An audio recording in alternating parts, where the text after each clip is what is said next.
So Root is actually based on a board game. The board game is fairly competitive, which means we don't play it in my house. It's got these different factions involved. It takes place in a woodland realm. All of the inhabitants are woodland creatures, mostly mammals and some birds. The role-playing game is an adaptation of that. The role-playing game puts all of the characters together in a vagabond category so that you're not aligned to any particular faction, and in fact you are sort of playing the different factions against each other to a greater or lesser extent. You may have favor with one over another. So that's how you are all aligned together. Like I said, it tends to run a little dark, but it is generally kind of a fantasy adventure. The basic rules that came out don't really involve any monsters per se, and don't give us a ton of background in the world. So even last week we started doing some world building around what our part of the woodland looks like. And that's kind of the high level pitch of the game. Let me just check my intro, see if I missed anything. The characters that these guys created are awesome.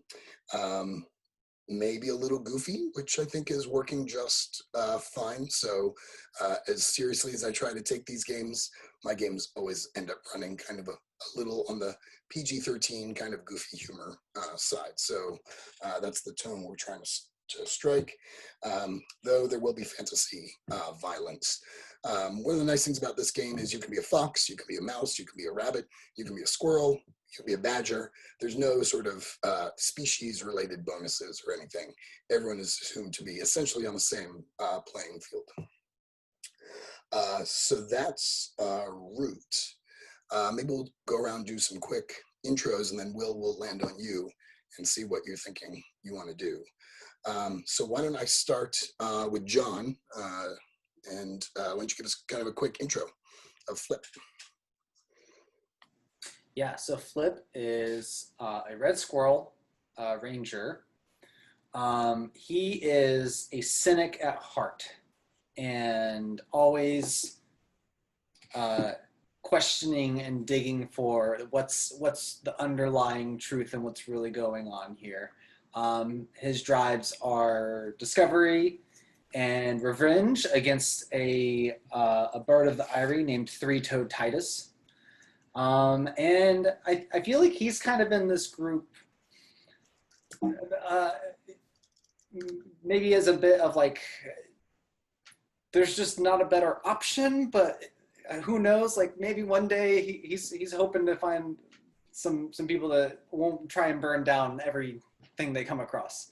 But it's working for now, so that is Flip. That's awesome, John. Thanks for that. I think one of the interesting aspects of the character sheet is the nature. So you described your drives as discovery and revenge, but you said you're cynical as well. And these personality choices also have mechanical impacts as well.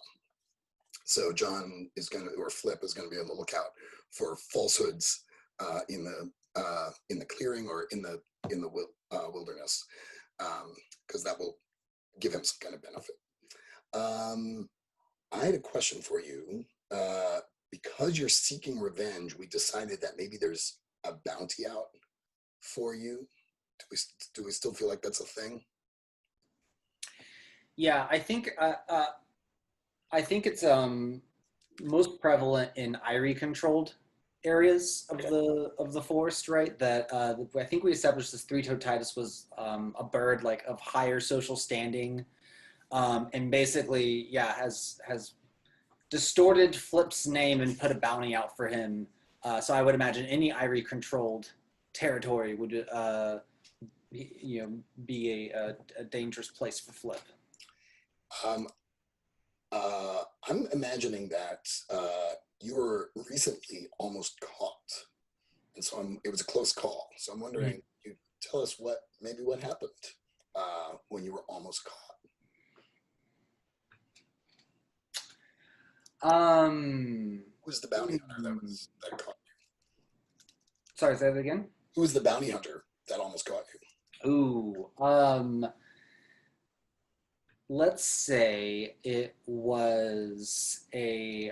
My brain is scrambling for woodland creatures. A raccoon. Of course. And I think we were.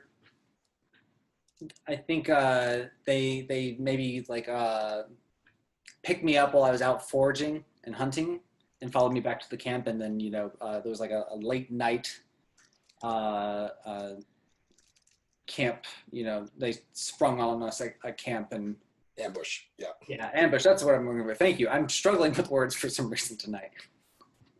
I locked my wife out of the house, so believe me, you're doing just fine. So, I love it. Do we have a name for this raccoon by any chance? I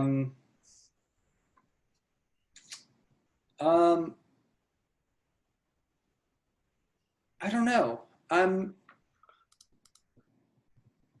Recall that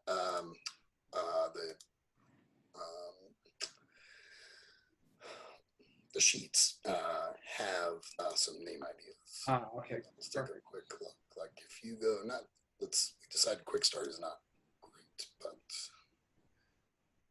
the moves summary, which now won't load for me.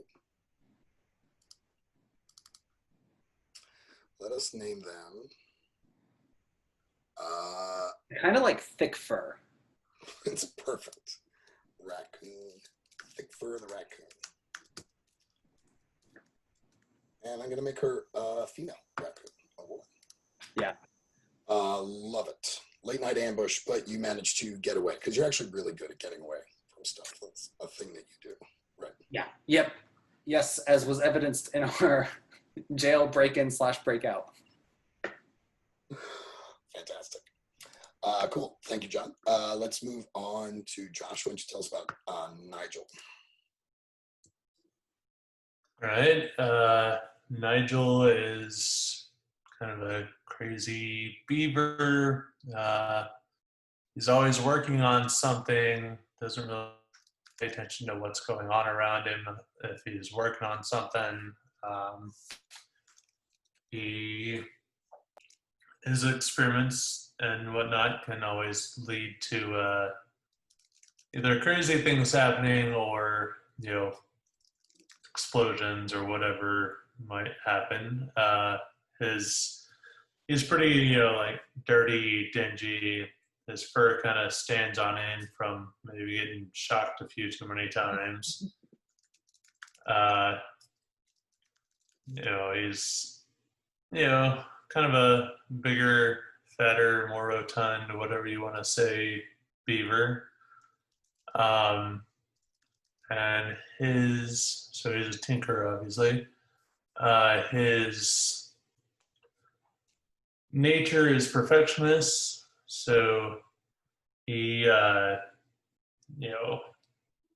he's always trying to make something better or whatever, or if he sees something that's been made, he tries to figure out how to make it better or whatever.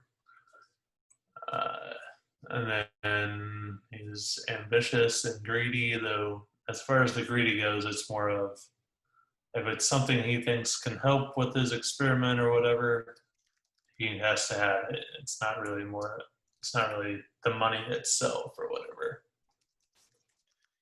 I have it down here that you got on the Marcusat's bad side because you built various weapons that kind of annoy them, specifically because they are largely cats, mostly cats.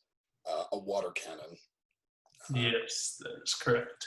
But so I think weaponry may be an area that you focus on. But I'm imagining once you might have helped someone in a clearing somewhere by fixing something that wasn't necessarily a weapon. Do you have any idea? Oh yeah, I mean I make all kinds of stuff. Weapons may be more of a focus for me or whatever, especially since one of my moves is improvised weapons. So, but yeah, I think I build and fix all sorts of crazy stuff. What's something that you might have fixed for someone that wasn't a weapon? I think somebody, we've already established that my workshop has a water wheel on it. So I think I helped somebody, they had a broken water wheel, and that's what I fixed for them. Nice. Love it. Cool, thank you. Why don't we move on to Dan? Why don't you tell us a bit about Mint? Yeah, Mint is is just a little, I think we settled on brown mouse, who is a scoundrel. He's an arsonist by nature. He enjoys destruction. He's basically a harbinger of destruction. And he's driven by infamy. He gets some joy out of losing reputation with different factions. There's something powerful in that to him. And also escaping a certain death or incarceration. These are the things that give Mint joy. Let me see here. He has kind of roamed from clearing to clearing after having been sort of kicked out of his home, and then kicked out of subsequent clearings after he'll settle down, and then he'll get that itch, and then it's time to go. That itch to destroy things, and people realize this, and they say it's time to go. And I think he is in this. I think he's in this group because these folks are maybe the only people who have been able to put up with him for this long. Like, they sometimes enable him at the right times, and also sometimes maybe hold him back at the right times. I think that's where we are with that. That's great. What was the biggest explosion you ever pulled off? Oh man. Well, okay. So this was in my home, actually. You wouldn't think that a dam would be able to burn, but it can, and it's just beautiful when it breaks and the water comes through, and then all the burning wood sort of flies out because the force of the water drives it everywhere, and that is unpredictable, and especially in a dry season. So that was the biggest one. People were not fond of that. I would imagine it caused a bit of flooding if you. Both. Yeah, that was a novelty. Fantastic. Was there anyone in your hometown that was particularly affected by the dam breaking, destroyed? Oh, that's a great question. Yeah, I think there was. We discussed that Mint had studied with old Weird Harold, but I think there was a proper creche or school, and I think that was in the path of the flood. So the school marm, we can call her. Oh, I lost that page. We can call her. That's nice. We can call her Monca, M-O-N-C-A. I like that. So your flood destroyed a school, huh? Yes, it was not in session at the time. I'm not ready to go that dark. Yeah, they just kicked up the rating a notch. Okay, that was great. Thank you, Dan. We'll go back around because I want to kind of get through the mission, but I'm wondering, Will, have you landed on something? I think so. My character is Reese. He is a portly otter. he was thrown out of the Riverfolk Company for reasons that, I'm sure were just some kind of big misunderstanding. It was not, reader, a bigger misunderstanding. He is a vagrant. I'm probably going to play him more bard-like than con because of personal comfort zone. But I imagine vagrant makes a really good con artist. Yes, yeah. I think that's one of their natures, in fact. Yeah. So he's got basically a sort of cobbled together peddler thing going on, trading odds and ends with people. He also has a set of gambling dice, and he is a compulsive gambler. Fantastic.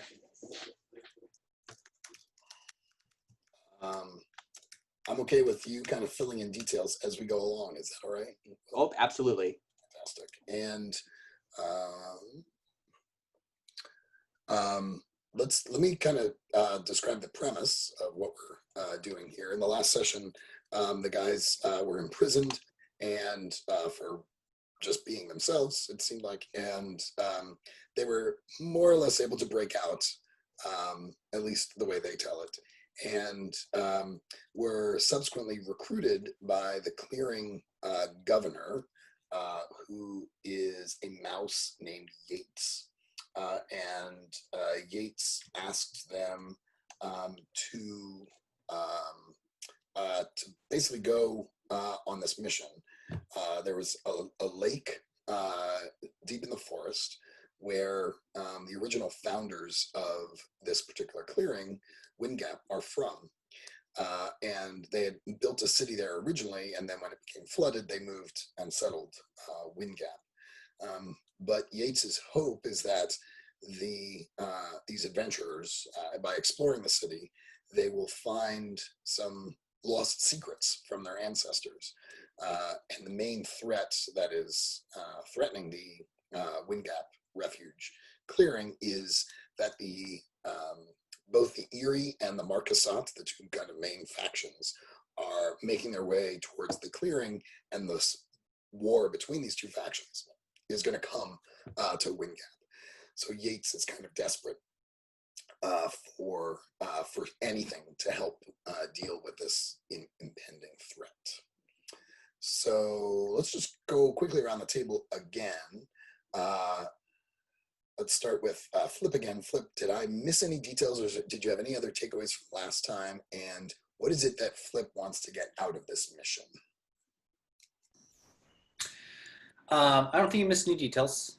I think Flip is on board with helping the denizens because that's who he most gets along with. But true to his nature, I think we sowed a little bit of initial suspicion as to maybe the governor is leaving something out. Maybe there's something more to this than the story as presented. And so he wants to find that answer. Perfect. Nigel, let me come to you.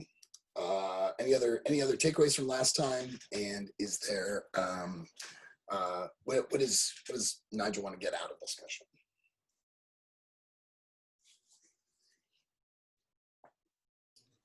I don't know that there's any other takeaways. I guess, I did take that staff from the governor and That was pretty turned it into like a flute that makes the same sound as the wind in this area. That's right.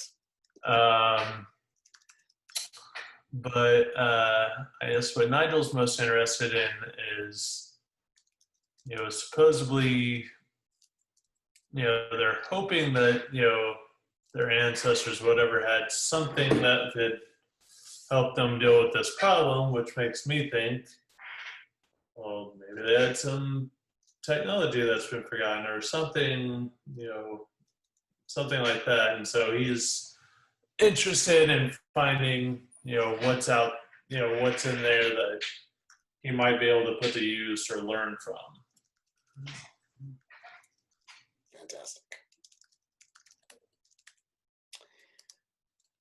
And Mint, same question. Anything else that any other highlights from last time you want to call our attention to? And what do you want to get out of this mission? I no highlights spring to mind. I think Mint has a vested interest in getting out of Dodge. There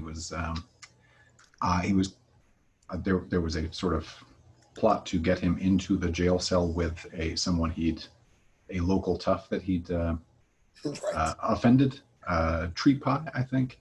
And so I'm sure Treat Pie isn't the only person who is not terribly happy with this mouse. So I think Mint maybe would like to step away from this clearing for a minute and let things die down. It's basically just like, you know what? I'm getting out of here. That sounds great to me. I don't care where we're going.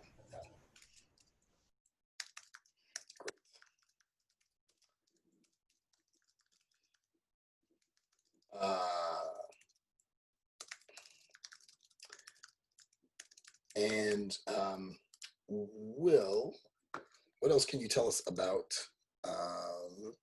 Reese? Any other details? Let's see. Reese mostly travels from clearing to clearing. He makes a living as a peddler in general. However, he does have a home somewhere where the river cuts through the deep forest. There is a tree house on a small sandbar. You can get to it by boat, or if you're especially happy to just paddle out there. And up there, he's got some stuff stashed away, sort of an emergency supply kit. And if he ever brings stuff back, if he ever needs to hide for an extended period, that's where he goes. But for the most part, he's used to life on the road because, this world is so large and there are so many new things to see in it and so many new things to experience. And then he doesn't need to stay tied down very often. He was over exuberant when he was back with the Riverfolk Trading Company, and he probably doesn't talk about this very much, but there was an important deal with the Marquesade that they were trying to establish. And either he simply didn't like the Marquesade representative who was involved in things, or he got drunk and said some things that he shouldn't have, or stumbled into something actually nefarious and decided to tear it apart for the lulz. But he basically wrecked the deal, and the Riverfolk Company threw him out. Also, the Marquesade aren't too happy with him either. So he wrecked a deal. Yeah. Maybe call it an arms trade deal, or if arms is too easy, then say a significant logistics supply. Like there was a particular supply run that the Riverfolk were willing to make that would enable the Marquesade to push deeper into unoccupied clearings, and then that whole alliance just fell apart. Yikes. I think I humiliated somebody on the Marquesade side, and the Marquesade said, "Okay, we're done." Wow, whole deal fell apart. Is the Riverfolk Trading Company? Are they after you? Are they? No, they're just very disappointed and want to see very disappointed and hope that I take good care of myself somewhere else, please. I hope you do okay over there. Yeah. And what about the Marquesade? Do they hold a grudge? I think whoever I humiliated took it personally, and I'm not sure what the Marquesade's command structure looks like here in the woods, but let's say that there's either like a lieutenant or a count or someone of that level who would be happy to repay old grudges if he ever crossed paths with me. Love it. And let us name that count. I assume they're a cat, and we're going to call them Oxley. Oxley, all right. Count Oxley.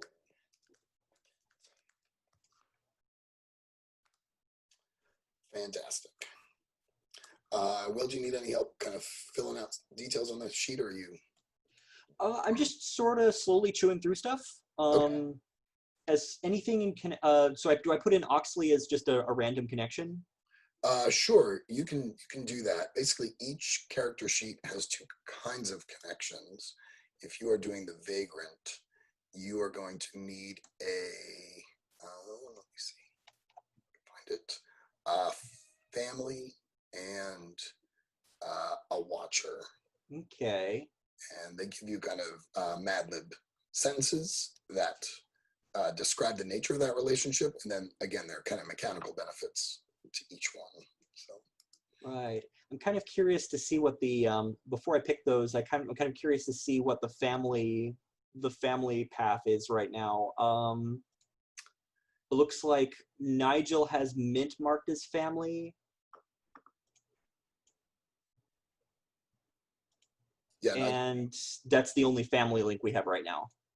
yes. Nigel, you want to tell us about your family connection?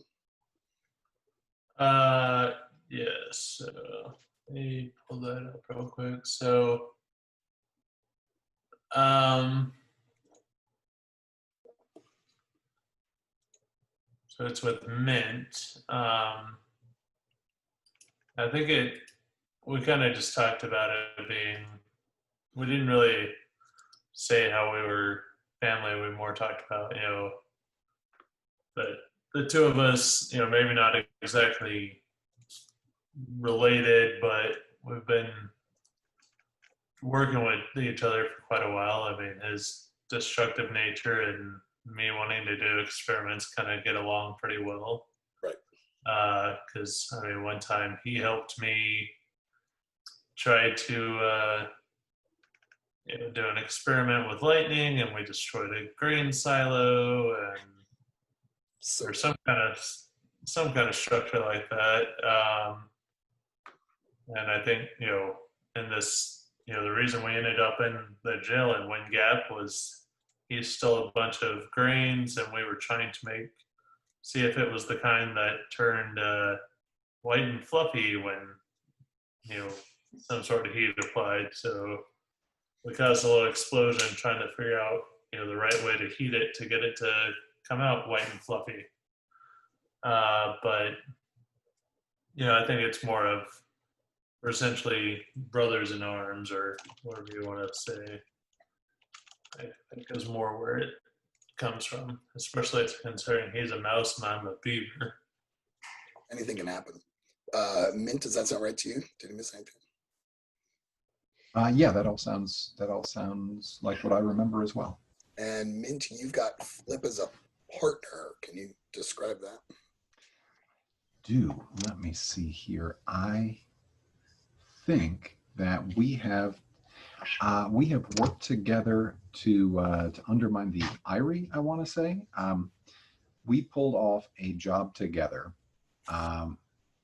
We destroyed some treetops, if I remember right. We sort of climbed up. We took down a treetop from maybe 30 feet off the ground, and got rid of some took down some roosts as maybe an experiment. I'm not sure if we were working for anybody specifically at the time, but ever since then, yeah, we've had this tight connection. So, Flip, how does this sound? After you and I pulled off an impressive heist and stole something very valuable from a powerful faction, my bad choices landed me in dire straits. But you bailed me out, and we've been close ever since. Is that something that you think you could work with? It is, because I got arrested trying to break those two fools out of jail last time. So this is in line with Flip's behavior. Do you know what we stole?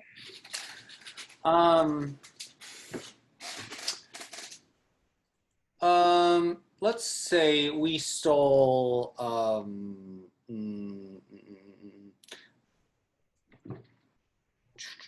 I'm thinking some sort of like steal from the rich, give to the poor type scheme, perhaps.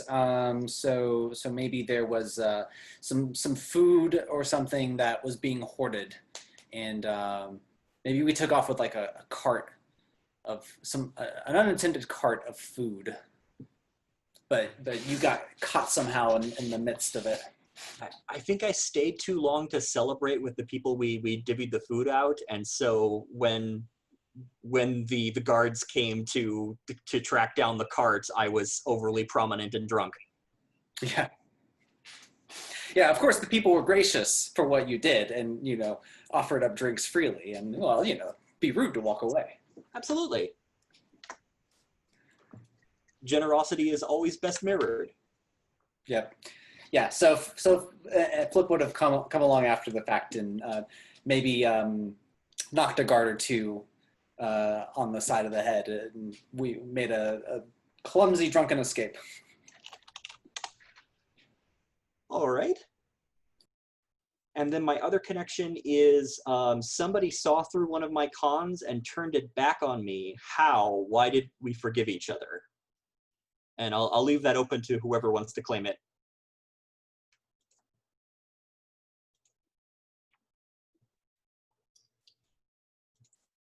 Maybe you were trying to pass off some kind of tool or invention or something, and I like tore it apart and was like, "This is crap and doesn't work," something of that nature. Oh, sir, I see you have an eye for quality construction. Yes, maybe it was banged up a bit on the road. That's all right. I'm sure I have the design somewhere. Or it's made out of rotten wood. All right, and so that gave me that at least let me know that you're not one to be trifled with. Yeah, I think it's just more of I have a good eye for stuff, whatnot, and always looking at what can be, how I can use it, or what can be improved on it, or whatever. So it's like whenever something's a fake or doesn't work, I can easily spot it. Mm-hmm. I think maybe I started like teaching you how to, or trying to teach you how to make, whatever it was you were actually trying to con off. Certainly, that's very gracious of you, and clearly you know your stuff, and I'm sure that's going to be very useful in the future. Now is You probably also helped me sell my stuff too.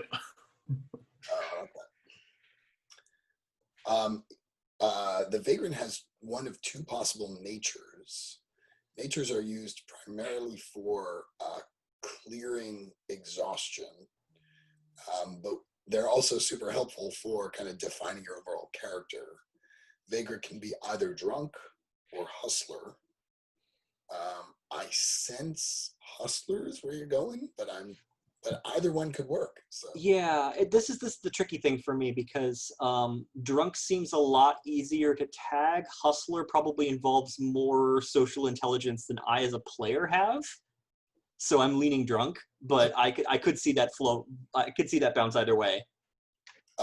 yeah, go for it. I think my sense, just based on the arc that we've got in front of us and sort of the nature of a short campaign, is we're not really going to hit either of these. So I think, but they're helpful to kind of role play. So,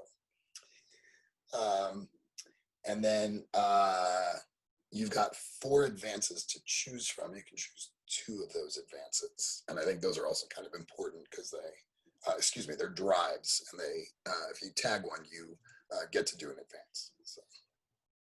I will take Wanderlust and either Chaos or Thrills.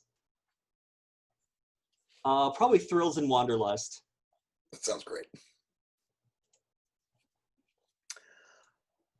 Are we thinking that Reese had been here at Wind Gap all along and just hadn't been caught with the other ones? Or do you have plans to meet up with them later? Or are you just going to sort of ambush them on the road since you know at least 2 of these guys? I could either see attaching myself to the group as they leave Wind Gap, and going, "Oh, hey, you're off to adventure." Yeah, I was. This town was getting stale for me. Or I could show up already there and be like, "Oh, hey, more bodies." I don't know. What does the rest of the group think? I'm fine either way. We never established what really brought us to Wind Gap, so I could easily see that maybe we temporarily had split up and just said, "Hey, we're gonna go check out this place," and maybe Reese had gone to do something else, and it's we happenstance will bring us back together. That sounds great. I love that. So to me, that sounds like Reese is going to connect up with you as you all are leaving town. Is that right? Cool. Great. So on the way out of town, Yates had sort of given you each a couple things. I think, what did I have down?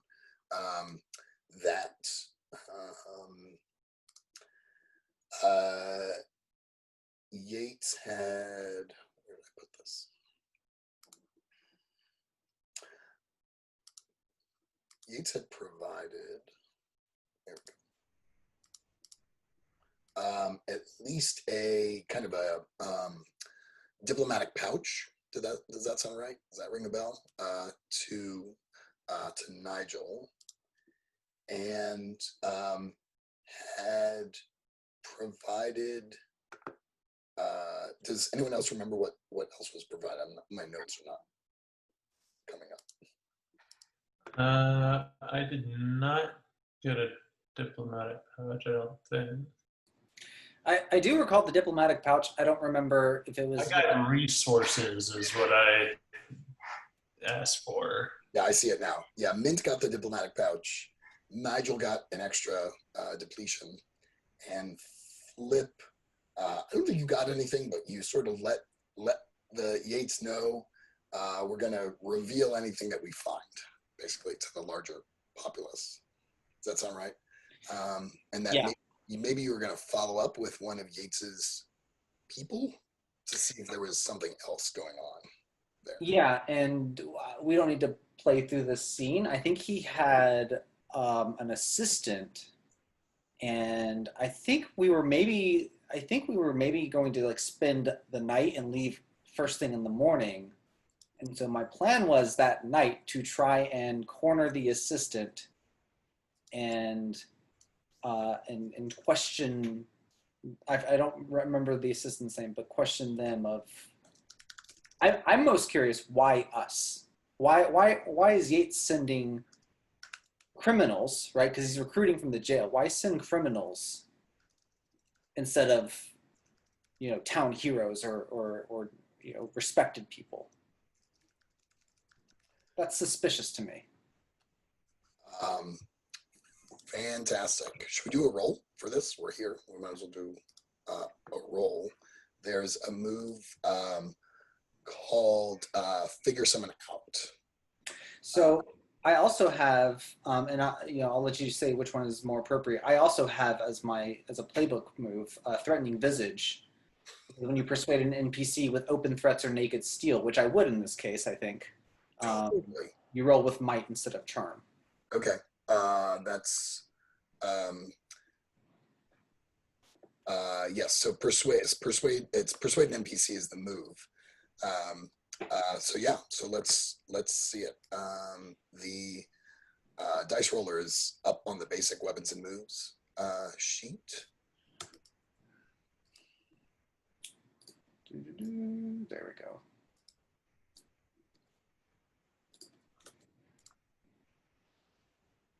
Oh, perfect. I've got Flip already in. All right. So that is going to be 2d6, 6, and then I add might, which I think is my good score. Where's that at? Might is 2, so that's an 8 total. Okay, nice. So persuade an NPC is you're really trying to persuade them to reveal this stuff. What did you threaten him with, or them with? I can't remember the name of it. I'm picturing, because I feel like I recall that the assistant was somewhat, maybe I'm imagining this, but I feel like they were somewhat timid. Bookish. Yes. Yeah. So I think Flip is putting on this, his best stern ranger gaze, while maybe putting his paw on the hilt of his sword and suggesting that he had best tell him what's really going on here. What is the governor really up to, and hoping that they'll find?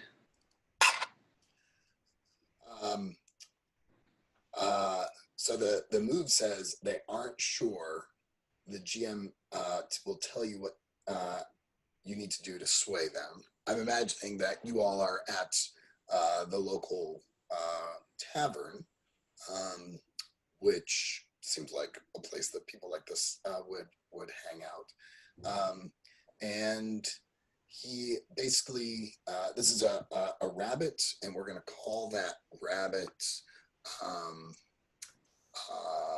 Xander. Is that name okay for everyone? Mm-hmm. I've played in games where even random names like this can be a little triggering for folks. So Xander the rabbit. And he says, well, why don't you buy me a drink and maybe I'll tell you. Very well. If alcohol is what it takes to open your lips, then ply you I shall. And, who's to say I'm not going to go back to Yates and let him know that you were threatening me. Ha! Go ahead with it then. Well, you're really good at calling bluffs, I see. Look, the truth is, we already sent some folks. Yates told you that. Those were the heroes of the town. You think a place like Windgap is made of heroes? We had 3. We convinced 2 of them to go. The 3rd one ran off. Was too scared to go. The reason why you guys are going is you're expendable. That's why. If it works, great. You get some glory, you get paid.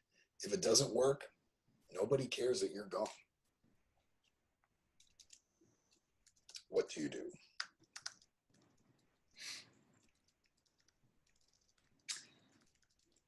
I hand him his drink and say, very well then.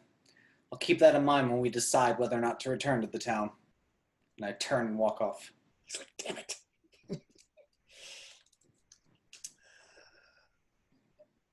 Let's say next morning, you make your way into the forest. The wilderness here is really dense, right? That's why there are these clearings, because it's not easy to live in the forest itself. Nigel, why don't you tell us a little bit about sort of what makes the forest so creepy? What makes it kind of foreboding and maybe even overbearing on you? I think there's a point, as you get into the forest that, you can hear the sounds, whatnot, from the town, but then you get to a point where you should be hearing like typical forest sounds, or forest sounds, and which I guess for us would be like crickets and things like that. I don't know.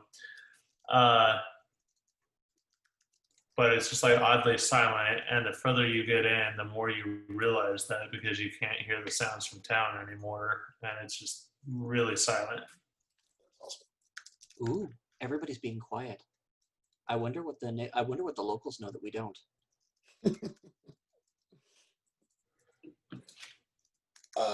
Reese, you are kind of make your home in the forest. How is this part of the forest different from where you are from?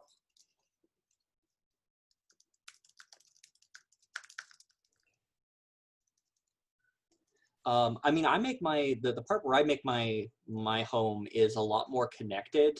There's always noise and motion. I mean, I don't stray too far from the river because I use the river as a navigation guide and sort of safe territory. And I'm just used to like various critters various critters defending territory at each other and complaining at each other, and just the general chatter of river life, even outside of something like the River Folk Company. And yeah, the silence is starting to get on me a bit. How do you react to that? I'm waiting for the bear to show up, to be honest. I'm just trying to figure out who I'm going to need to run faster than. Has Reese encountered a bear before? Oh, hell no. Nice. I like my skin. And Mint, what around here gives you kind of a feeling of hope, or what makes you feel like, hey, this is not as bad as I thought it was going to be?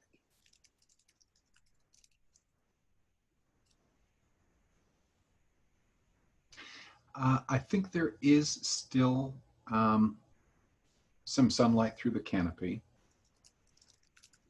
The trees are pretty dense, and it's darker than maybe preferable in daytime, but there are streams of light coming through the canopy, and that is really pretty sometimes. And I think that is the thing that gives Mint hope and is appreciable. So even though there's not much sound, you can still kind of get a glimpse of the sun on occasion. Yeah. And last thing, I guess, Flip.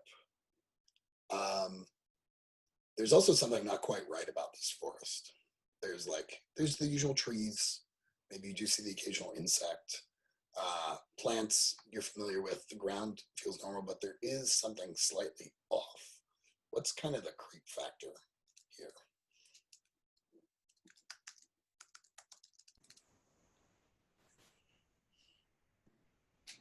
None of the tree branches grow close to the ground. Usually, right, there's like a series of branches at various heights all around, but there's like this weird uniformity to where all the lowest branch on every tree is so high up, and you don't see any below that point.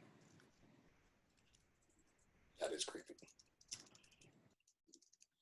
Does it look like something or someone or something has come through and cleared the trees, or is this just how they seem to grow naturally?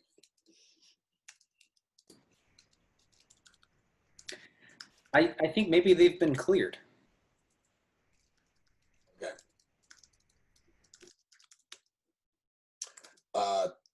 I'd love to see how you make that observation to your group. How do you point that out to the group? If you do it all. Yeah, I'm picturing that we're kind of walking through the woods. I imagined out of our group that maybe Mint is the chatterbox. I don't know why. I just picture Mint maybe like chattering about things, and then at some point, Flip just stops and says, "Does anyone else notice the limbs? There's none within climbing reach on the trees." Kind of stop in my tracks, and I'm like, "Oh, sure there are," and start kind of turning around in circles. Oh, well, maybe there's not. I mean, if I jump a bit, no. Huh. Boy, that's strange. That's real strange, Flip.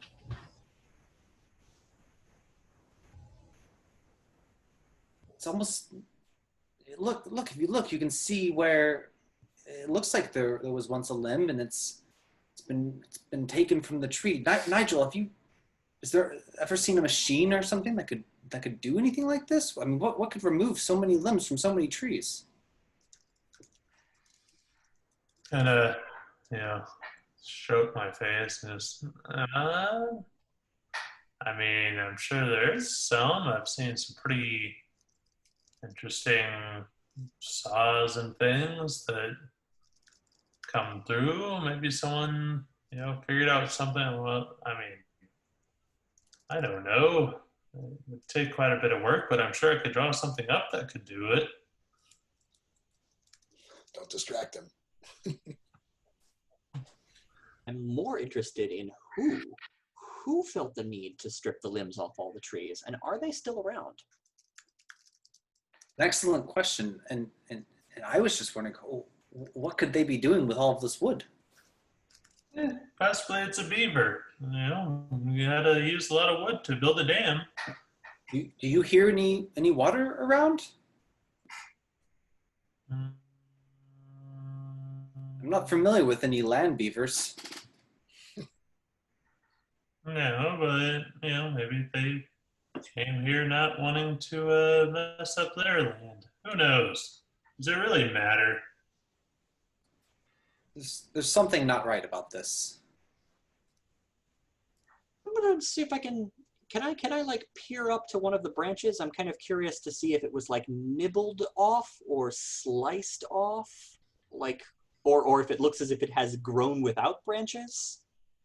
Yeah, I'm sort of picturing that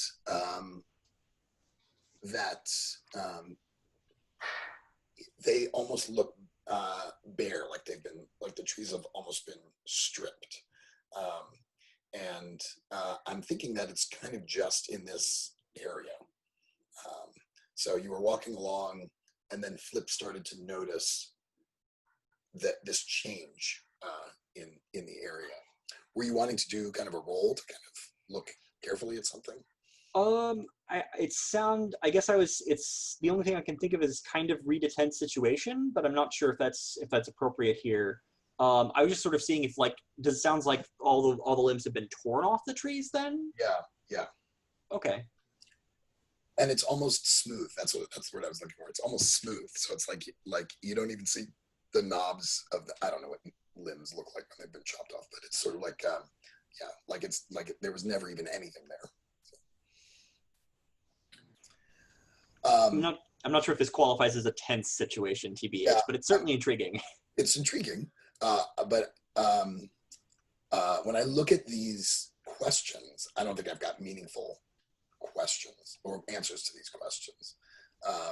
One of the things that we identified last week, John pointed this out, is that there's some inconsistencies in the materials. This game is still kind of in beta, so we're still working through that. I've also been playing it with my home group, and we've identified some of the moves are just not quite tight enough, but we'll work through it. So yeah, I think this is one of those. It'd be nice to have a role like I look around, but they don't have that. Is there, Reese, is there something that you are noticing specifically that makes you think a machine did this? That's part of the smoothness. Maybe I catch a little bit of sawdust on one of the trees. Oh, I like it. So it's not as if they were torn off, but more if they were sheared off.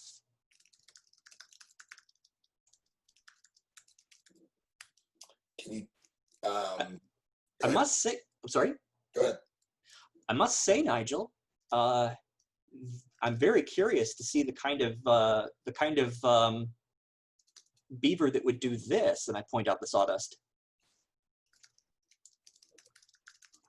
Yeah, look at. Yeah, I kind of squint up at it, and I'm like, here, lift me up. See, I need a closer look at this. Flip will try to get under one leg. He goes, Mitt, get the other side. Lift him up. Yeah, working on it. I'm over I think here. I'm just gonna sit back and watch this unfold.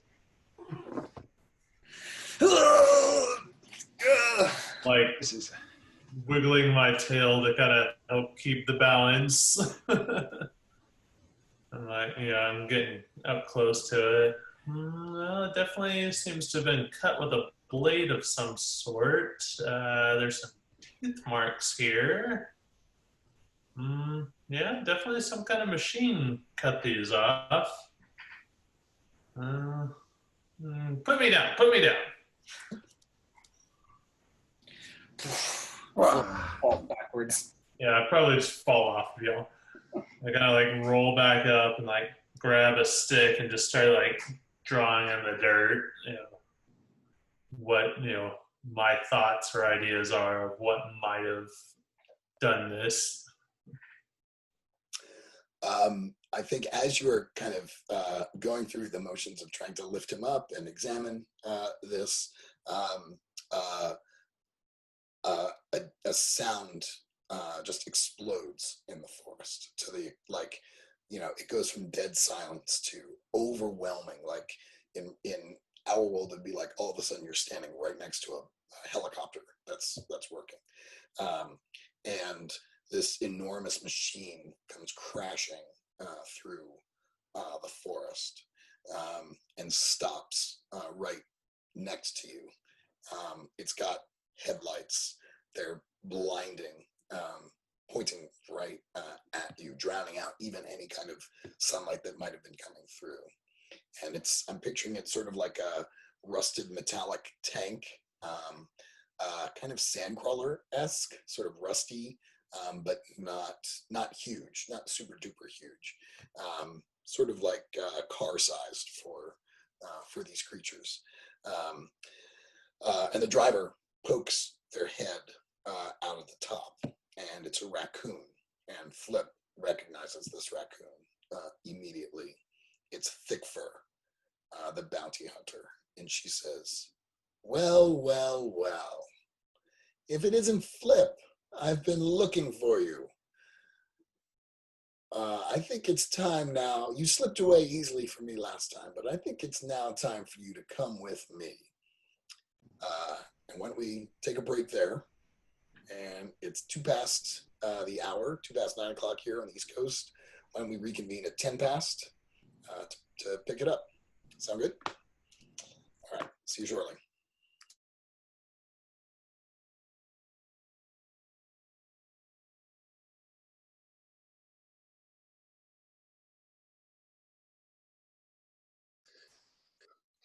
All right. Welcome back. Thick Fur has pulled up in her tank/forest clearing machine. She looks directly at Flip and says, "Well, well, well, what do we have here? Flip, what do you do?" I look Thick Fur back in the eyes and I say, "You're too late, Thick Fur. We're out on official denizen diplomatic duty now. You can't touch me. We've got the papers and everything." She says, "I don't think that I don't think the Erie who's got the bounty on you cares one way or the other what you're doing for the denizens." Surely you don't want to cause a diplomatic incident. I'm sure the denizens can make their concerns known even to the highest level of the Erie. And the Erie doesn't have the strength it used to. Be that as it may, I still want to get my money. Flip, get in the car, or whatever this thing is. I think while they're talking, I've just like gone up to the side of that thing and I'm like, "Yep, this is it. This is what did it." And start like, examining it. I'm like on the side. And Mint, what are you doing?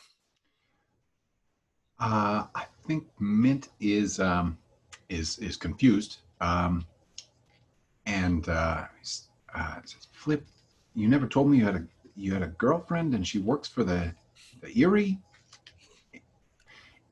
but your girlfriend has a bounty on your head. Hang on. I've got a feeling that this young lady is not." Doesn't have our best interest at heart. Just tell me. I tell you what. I've got a crossbow. Just tell me where to put an arrow. I can do it. Steady, Mint. I don't know that that's quite necessary just yet. Thick Fur, you seem to be lacking in the numerical area of expertise. As I count, there's 4 of us and 1 of you. she ambles. She pulls herself out of the tank, so she's kind of popped up out of the top. She ambles out of the tank. She's kind of standing on the top. She reaches down. She pulls out an enormous battle axe and kind of walks down the front of the tank and says, kind of twirls the axe in her hand and says, "I'll take my chances.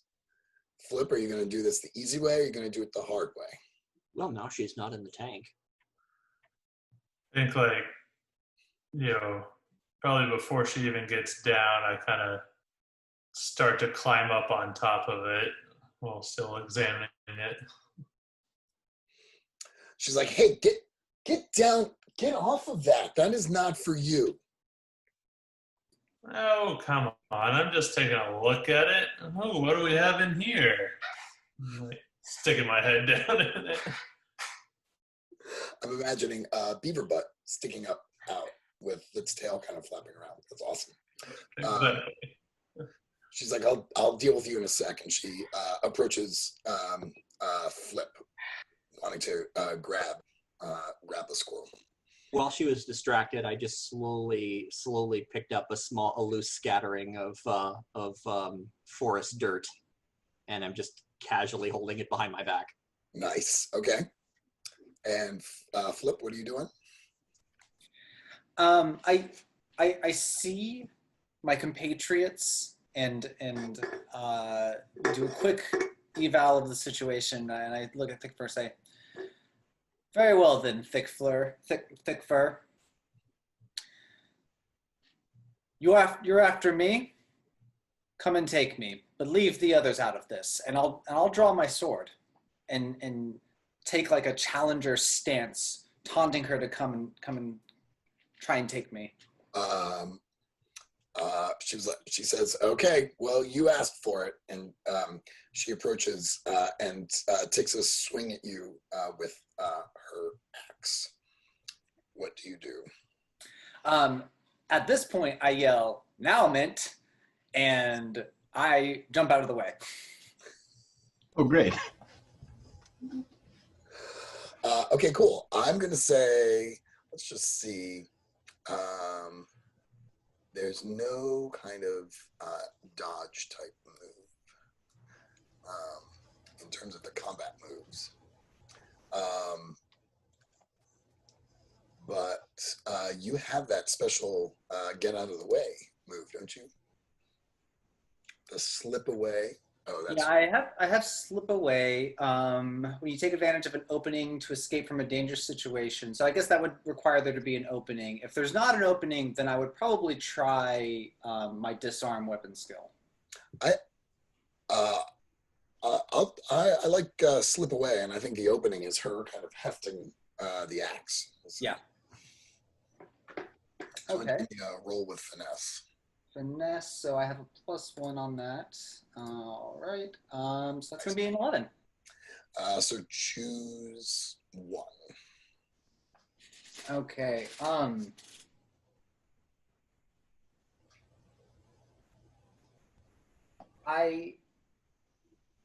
Okay, I see how these are worded. Let's go with you leave something important behind. I'm curious to see what that might be. I feel like you drop your sword. Is that reasonable? Yeah, I think that makes sense. Okay, cool. And now I need Mint to roll. Are you using a special move for shooting your crossbow? Yeah, I'm trying to figure out a good trick shot, maybe banking it off of the machine, and see if we can target her from behind, from in front. That is amazing. Sure. The trick shot move I don't really like very much, but let's roll it and see what. I'm interested to see what it can do. If we determine it's not as fun as it looks. Yeah. What is that? Sounds like a finesse roll. Yes. Oh, where'd the die go? Oh no, I closed that down. Oh no, I didn't. It's right over here.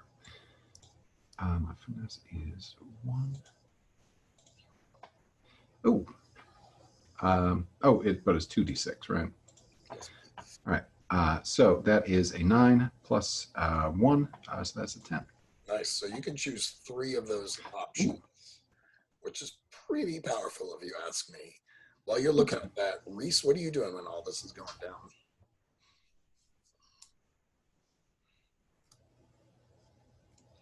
I am waiting for the moment that I'm waiting I'm waiting for Nigel to do something interesting, and when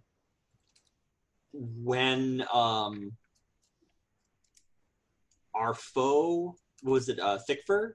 Yep. When Thickfur tries to disengage or deal with whatever Nigel's doing, then she gets Forest Dirt in the face. All right, so you're just hanging back. Yeah, I'm trying to be a non-combatant until my action is either necessary or well-timed. Okay, great. So Mint, what are you thinking? I think, let me see here. I like that the shot distracts an opponent and provides an opportunity. I think that's just she is struck by a crossbow bolt from behind her, which is unexpected.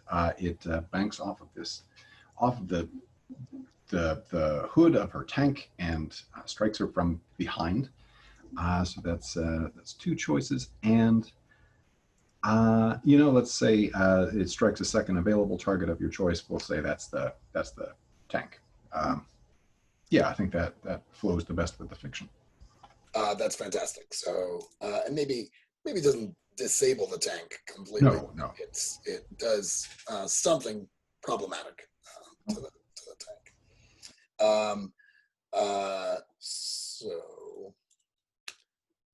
Does your crossbow indicate how much injury it does? Let me check that out. I was about to go tick off a crossbow. Full special trick shot strength.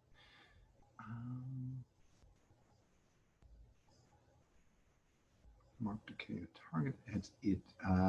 It does not. It does have iron bolts, so it ignores an enemy's armor when you inflict an injury. Okay. But I don't see any indication of a number. Okay. So now she sort of turns around, all confused about where the arrow is coming from, and that creates an interesting opportunity. Is anyone taking advantage of it?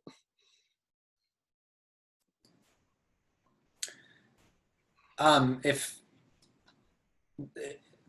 Flip would take advantage of the opportunity, I think, to maybe rush her, either to try and tackle her or knock the battle axe away from her. Love it. I believe that is grapple an enemy. So let's see what that roll gives us. You're rolling with might. All right. So that's gonna be a 9. So 7 and 9, you choose simultaneously. Okay, so I'm gonna choose one, and you're choosing one for the enemy. Yeah, you can. Gotcha. And we're just choosing one, right? Right. You can say it first.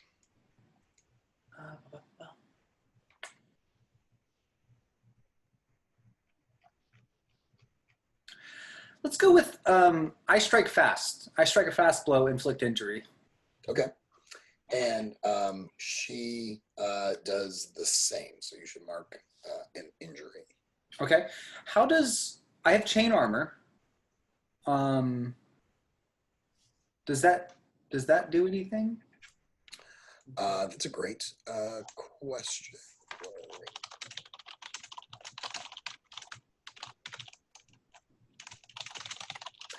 What you can do is you can mark wear on the chain armor instead of taking injury. Sure, I'm gonna do that for now. Okay. And she also has some armor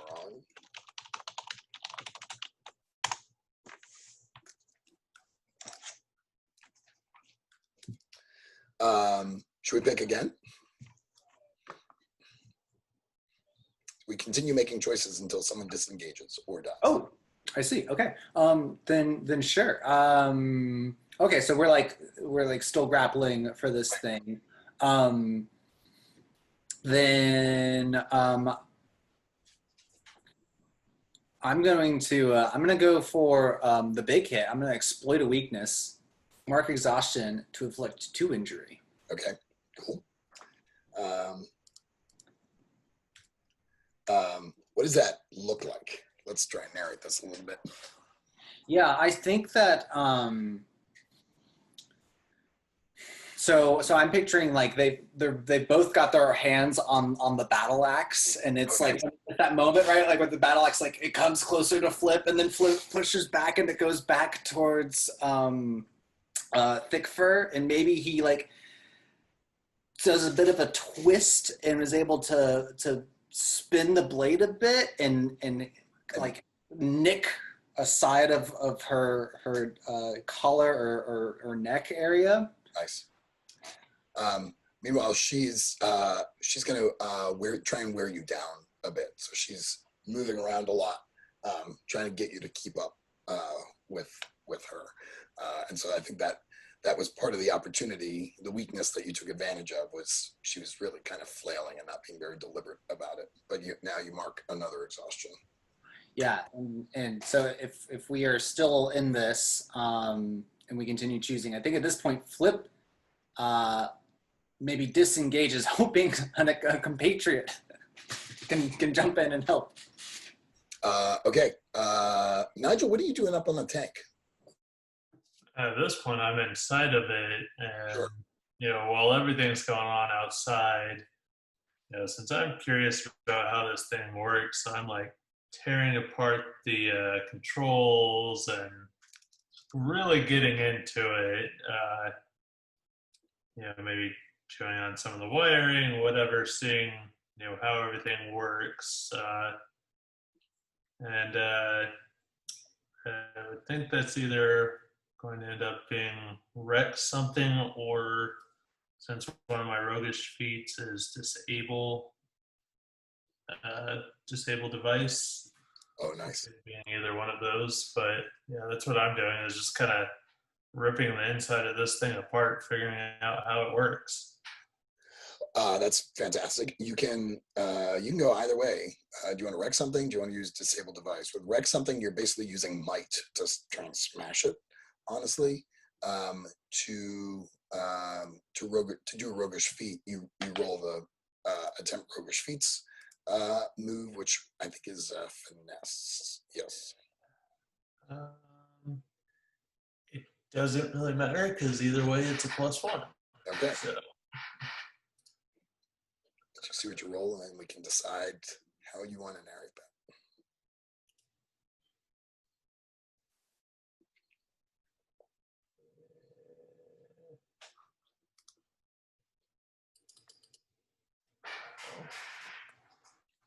I don't think anything popped up.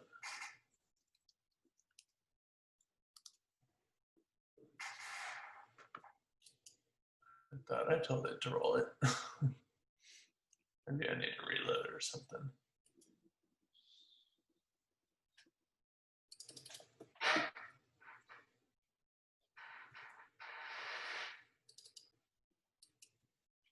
There we go. That's a total of 5. All right. Well, you definitely wrecked it, but in that after it's going to be inoperable. It's just maybe not inoperable in the way that you thought. As you're smashing things, you hit one lever, and the tree clearing gears kind of chunk out of the device. So the thing that's been kind of clearing the tree limbs kind of emerge with a huge kind of creaking, chunking sound. And they spin up. In addition, the tank slowly starts to roll forward towards your friends.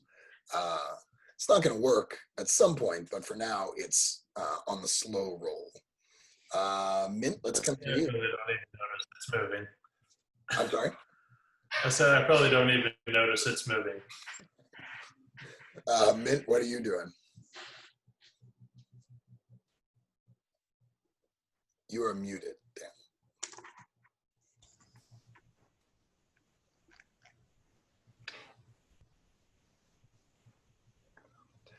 I think Mint is stepping away and saying, and is maybe saying, Reese, now I saw you pick up dirt. Come on, do it now. Do it now. Yeah, I just wanted to clarify: is Thickfur in the path of her own tree clearing gear? You are all in the path of the tree clearing gear. Yes. Okay. As she's trying to take stock of having disengaged from Flip, I hurl a wad of dirt in her face and go, "Oops." I believe they legit have a move for those. Yep, it is pocket sand, which lets me roll confuse senses with cunning instead of finesse. Oh, fantastic. You're all over it. Let's see what that roll looks like. All right. This is that 2d6 thing going on.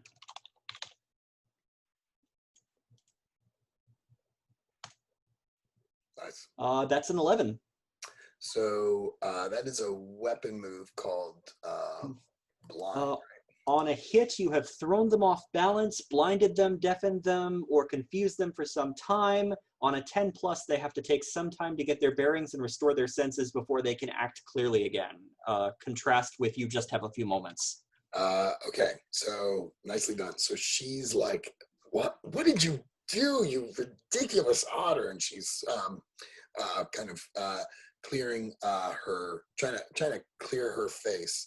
And is maybe kind of turning around because she's also trying to figure out where her axe is and where Flip is.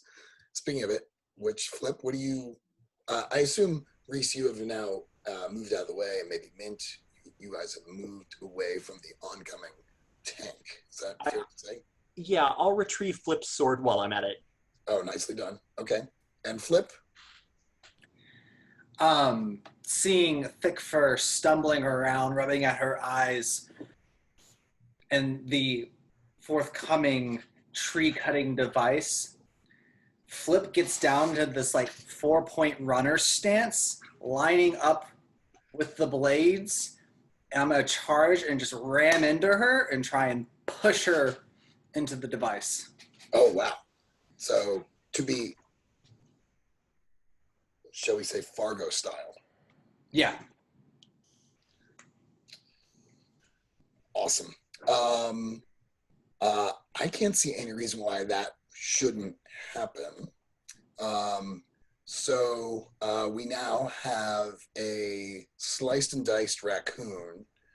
You guys are off to the side as the thing kind of trundles past. And Nigel, you're still in there.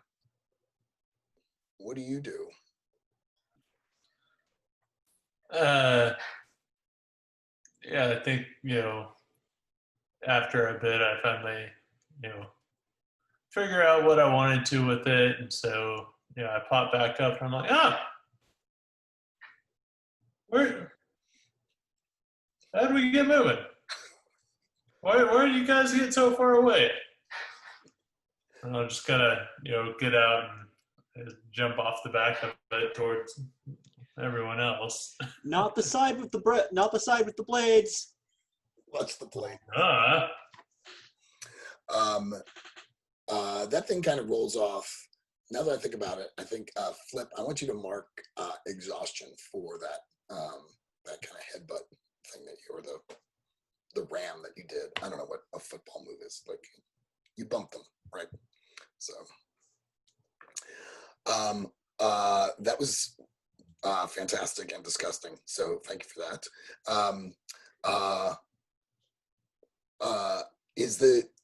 I imagine the device is just sort of rolling along. Do you have any concerns about it sort of showing up in wind gap? Is there anything you feel the need to do about the device, or are you just going to let the tank itself? I think Flip would, after having dealt with Thick Fur, be yelling to Nigel to shut it down, stop the tank. We've destroyed enough of the forest. I kind of look back. Yeah, I'm going to have to run, aren't I? Just start running after it. All right, this time I'm gonna say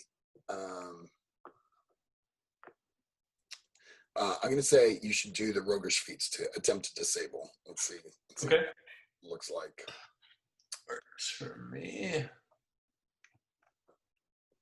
This is not where I thought this day was gonna go. Pretty happy about it. That is an 8. So on a 7 to 9, mark exhaustion or one risk of your feet comes to bear. GM's choice. I'll look at that. Or do you want to? Let me look at the risks and see. They actually have some pretty good ideas here.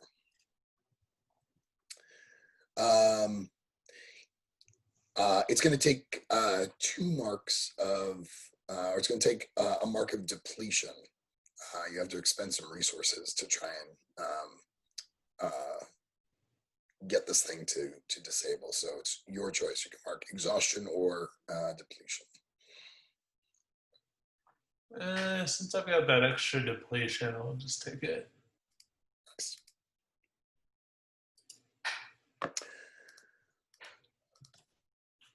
All right, friends.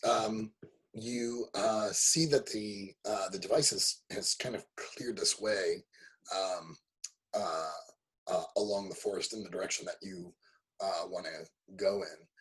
As you make your way through the forest, there's no further encounters that you run into, and you eventually arrive at this lake that's kind of in the middle of the forest, and it's beautiful. It's almost sort of an oasis in kind of the gloom and doom of the forest. I'm sort of picturing it kind of crystal clear, very still, maybe some ripples on it. It definitely feels like the water is maybe receded a bit, so you're seeing evidence that the lake was higher at some point. It's also fairly large, you can see all the way across it, but the trees in the distance are tiny, right? So it's you can see why they dubbed it the Inland Sea. I guess let me ask Flip, anything else remarkable about this lake? Anything else that you observe that makes this lake special somehow?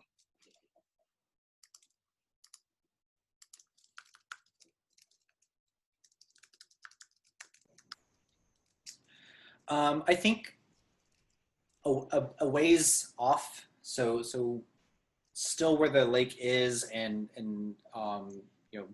far enough from the shore, there's maybe a very small, what looks to us like an island, where maybe it looks like some animals perhaps live there.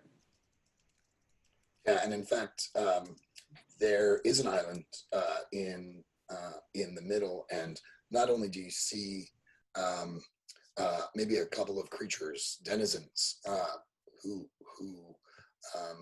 are walking around on the island, but you see kind of a big stone portal type thing that turns out to be the entrance to the lost city.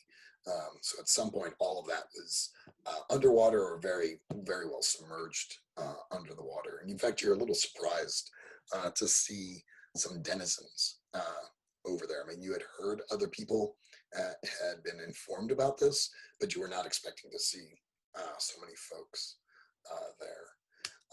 Let me ask Nigel, what's something else that you observed about the lake?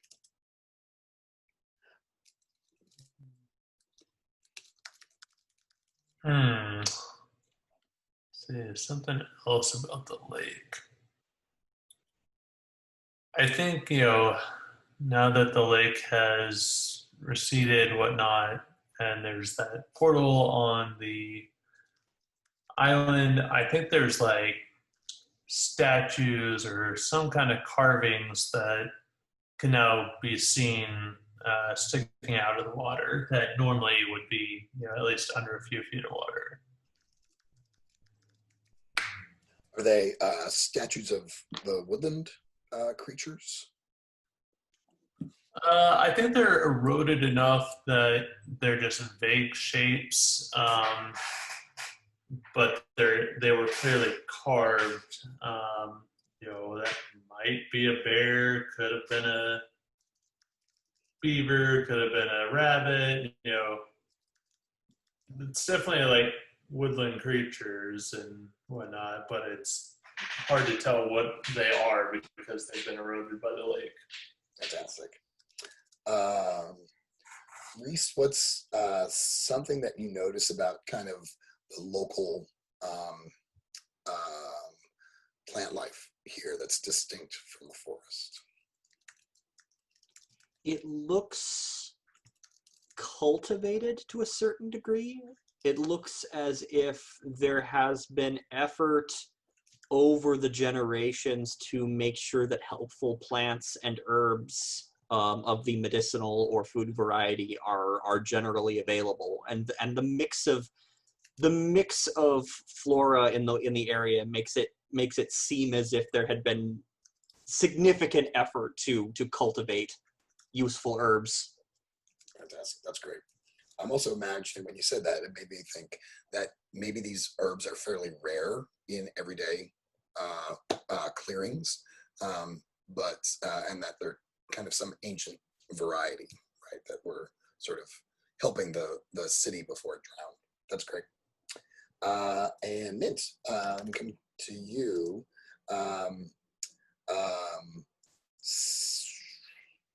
Is there anything in the water besides these statues? Do you see anything moving in there or not moving in there? Oh, I think there's a number of schools of small fish. Not because we've come from a shoreside town, if I remember right, or a shoreside clearing. These are different. Some of them they seem shinier, and some of them have almost phosphorescent little stripes. There's odd, colorful fish.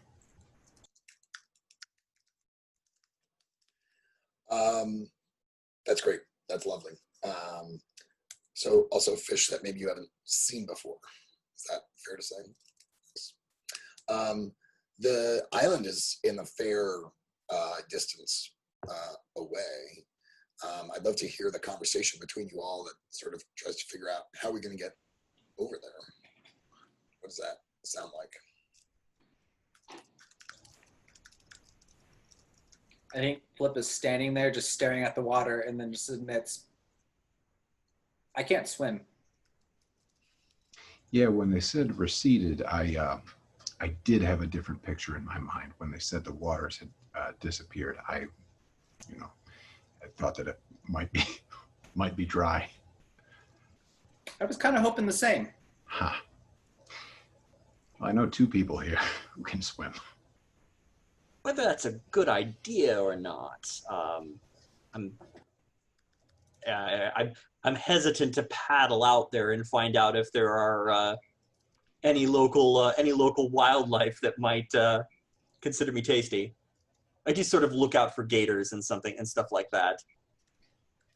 I think Nigel just kind of starts whistling and finds like a fallen over log or something, and he just kind of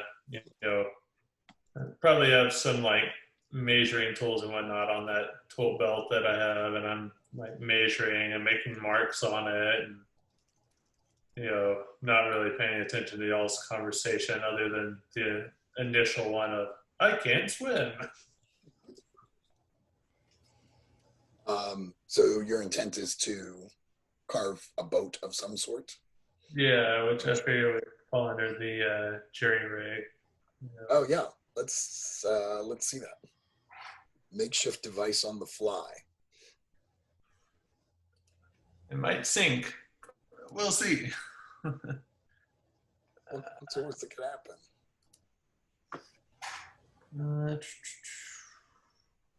With cunning. That might be a difference. Yeah, so that's a total of 9. So you create a device that serves a purpose once and then breaks. So are you carving this log to be big enough for the 4 of you? Are you carving it to be big enough for the non-swimmers in the group? What are you thinking?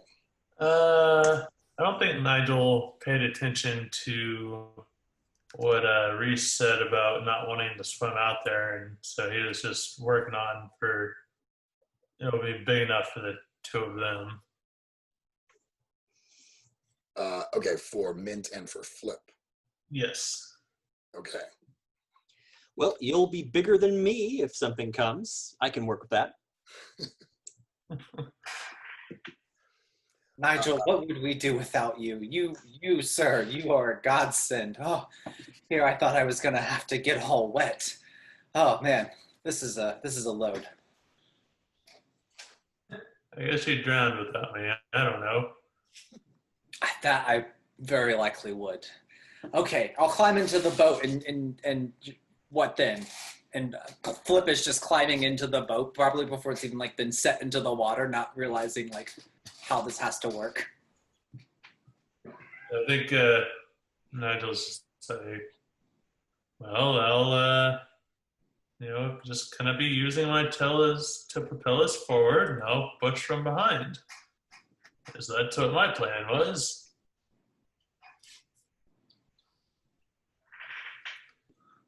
Does that sound okay to you? Oh yeah, very very good.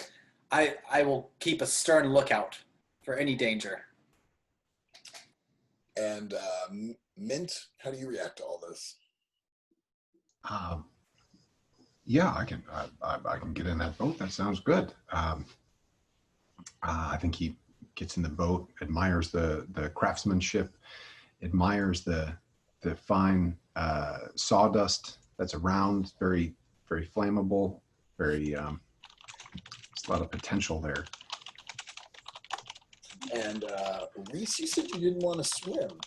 How are you feeling about this? Well, I mean, I can manage it. You know, I'm certainly no stranger to water. But like I said, if anything shows up to eat me, I'm gonna hide behind the boat. Okay. So my assumption is you're all getting in.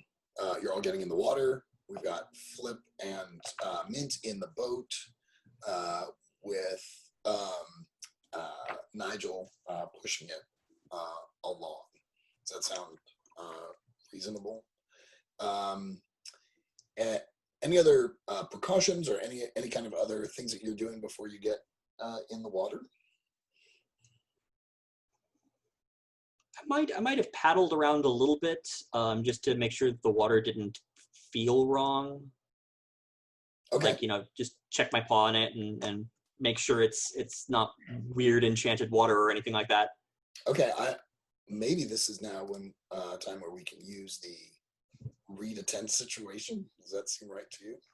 Sure. And I continue to regret not making cunning my my bump stat. That's an 8. Nice. So you can ask me one question. Okay. Who or what is the biggest threat? I think that's fair to say. As it's a reasonable question. As you are kind of getting into the water, testing the water out, you notice that some of the folks who are already on that island with the portal are kind of making gestures like, don't do it, go back, that kind of big sort of panicky type gestures. And when you take a moment to kind of look around, you do see a shadow moving under the water. Oh, we've got company.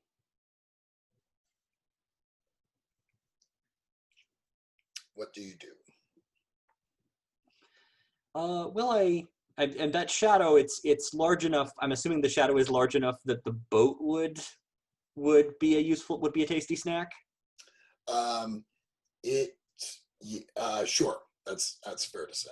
Yeah, it puts the tank to shame. Okay.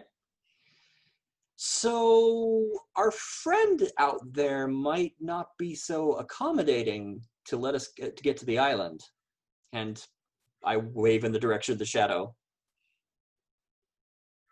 Any thoughts on that bad boy? I think I just kind of squint at it. Probably won't bother with us. See if I can swim faster than you can row.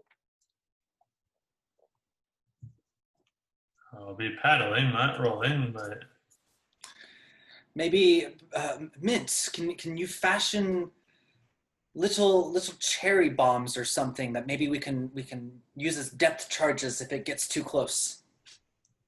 We'll scare the thing away. I don't see why not. I think that seems like a great idea. So you're saying anything that'll explode. Something that'll explode. I love it. Okay. Gonna look around, see if I can find anything. There is this fine sawdust. Like if you compress that enough, you get, and then ignite it, you get a little something. There's these herbs around. Gosh. Yeah, I think I can whip something up. I have no idea how he might whip something up. Well, the good news is you have create to destroy, which lets you do a roll, which Oh, great. when you use available materials to rig up a dangerous device. So Okay. why don't you roll with Yeah. I will roll with that. Yes. And that is a finesse roll. Ooh, that is no good. That does not look great. That is a 5 altogether. I'm going to say you create something. Uh-huh. You feel very confident about it. It did require you to use some of the materials you brought with you. So maybe you mark a depletion. Yeah. But you've got something. We'll see how well it works when the time comes. Can I assume that you are all now heading into the water? I tell you what, mates. I'll tell you what, mates. Let's take 2 curving paths out there, and we'll let Lady Luck determine which of us looks tastier. So you're gonna split up. Basically. Yeah. Otter on one side, beaver-driven boat on the other side. Okay. Reese, can you narrate for me what this looks like from your perspective? So I think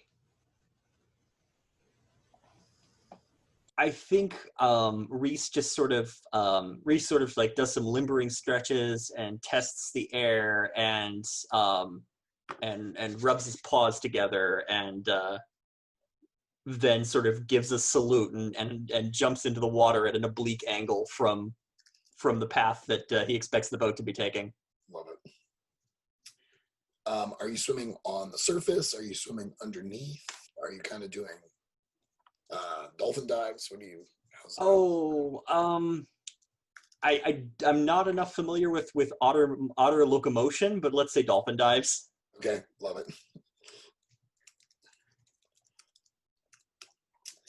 And Beaver, Nigel, why don't you describe how the boat works?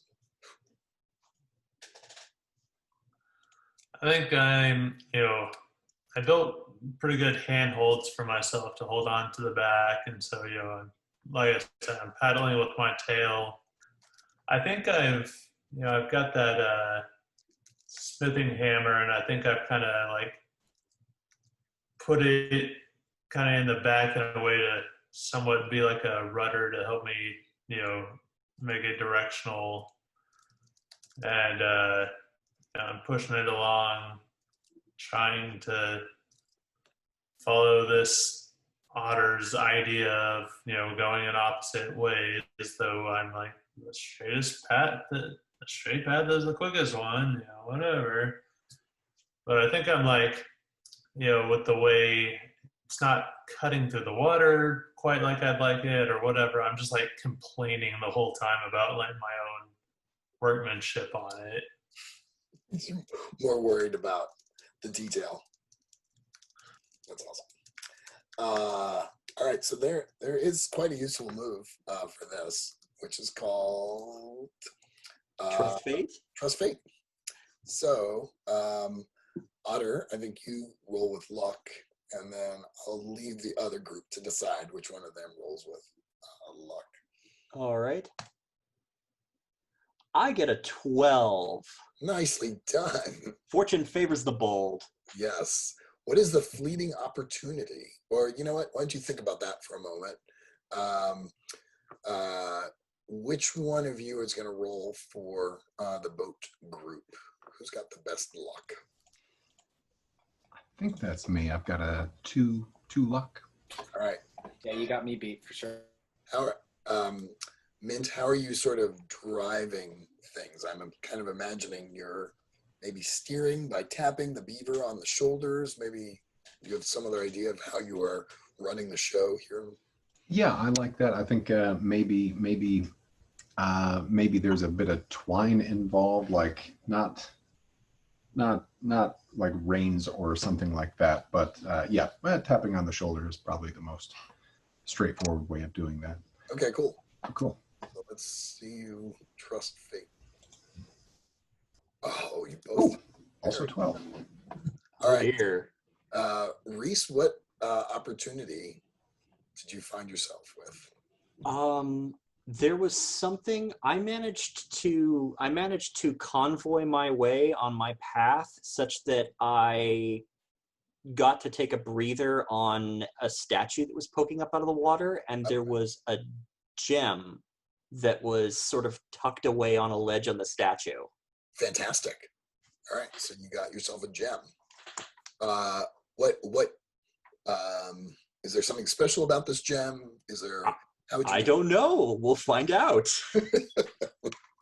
Clearly it was left there for some reason, so at the bare minimum, I would like to know what color is the gem? it is let's say that it is an emerald, though it's encrusted with grime from the water. Okay. Fantastic. And Mint, you also afforded yourself a fleeting opportunity. What was that? So I think Mint is steering this boat where this underwater statuary is kind of dense. So to try and keep the shadow from trying to get to us, and there's like little bits and pieces. Sorry, my upstairs neighbors are very active. If you hear a lot of noise. There's bits and pieces sticking up from the surface of the water, one of which that we just can't seem to avoid. It looks like a spearhead, and I think Mint sort of reaches over the side to try to get that out of the way or steer the boat away from it, but it just comes right up, and it's a spear. Puts it back in the boat. Says, maybe flip here, you can try this out. I don't know. Yeah. A spear always comes in handy. You built yourself an explosive. Did you find yourself tempted to use it at all, or are you kind of just going to stick with steering through the statues? I'm happy to steer through the statues. I think once we get to, I've got to see what this explosive does. Once we get to within sprinting distance of dry land, I think maybe Mint turns back and lights a fuse and pitches it either at the shadow or where the statuary was. Either way, it sounds great. Okay, so you definitely are going to throw it in the water. Oh yeah. All right, you don't want to see what awaits you on the island. I mean, I don't know. No. I'm just saying. No. Fortune favors the bold. throwing the bomb in the water may change what awaits us on the island. Yes, exactly. Okay, so you all successfully arrive at the island. Reese is 1 gem richer. Mint is 1 explosive short. There's definitely a group of denizens there. And from the looks of it, you feel like maybe they weren't warning you away from the shadow. Maybe they just didn't want you to come. So they're kind of looking at you darkly, grabbing their various weapons, and maybe starting to not necessarily make their way towards you, but definitely keeping an eye on you. As you lob the explosive in the water, part of me wants to make this ironic because you rolled the 5.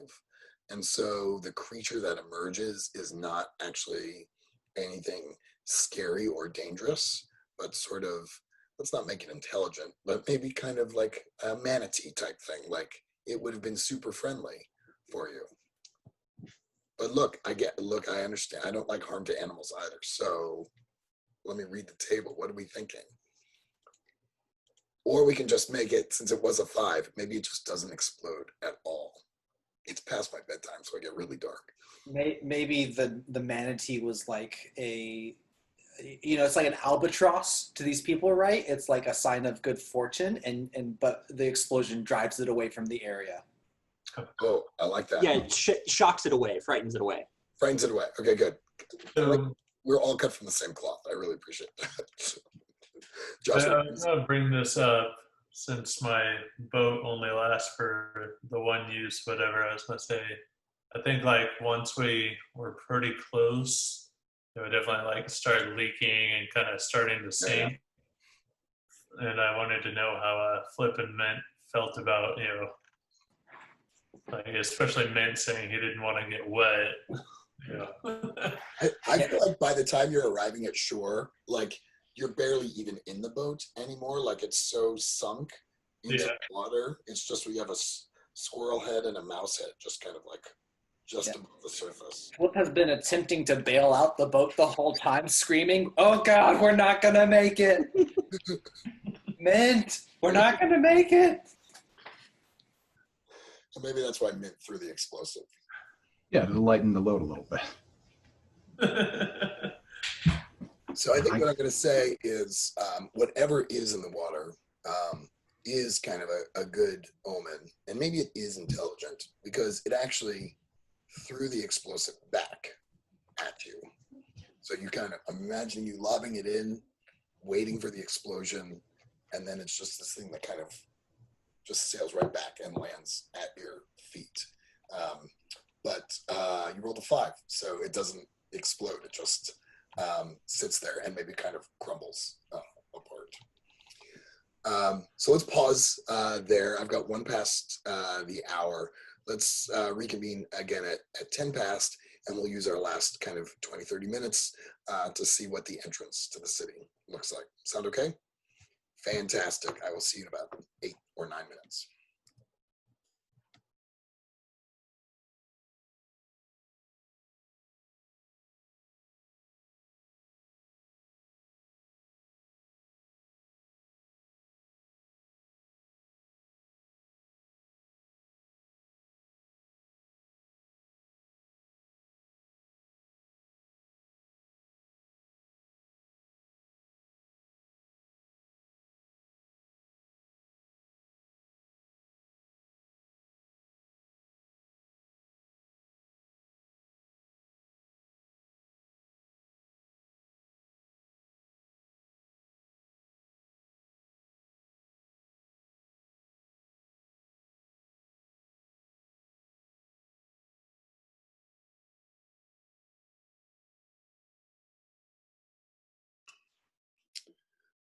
I'm going to get going. Soon Will join us shortly.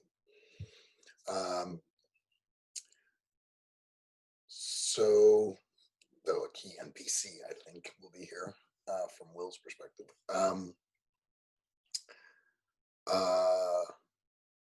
start with the portal, the entrance to the city itself. Um, Mint, what's something that you? I'm imagining that it's made out of stone, which is actually really unusual. I think most of the architecture that you're familiar with is made out of wood. Things are made out of wood. So, is there what do you notice about the shape or the carvings in this piece of stone that kind of outlines the entrance to the city?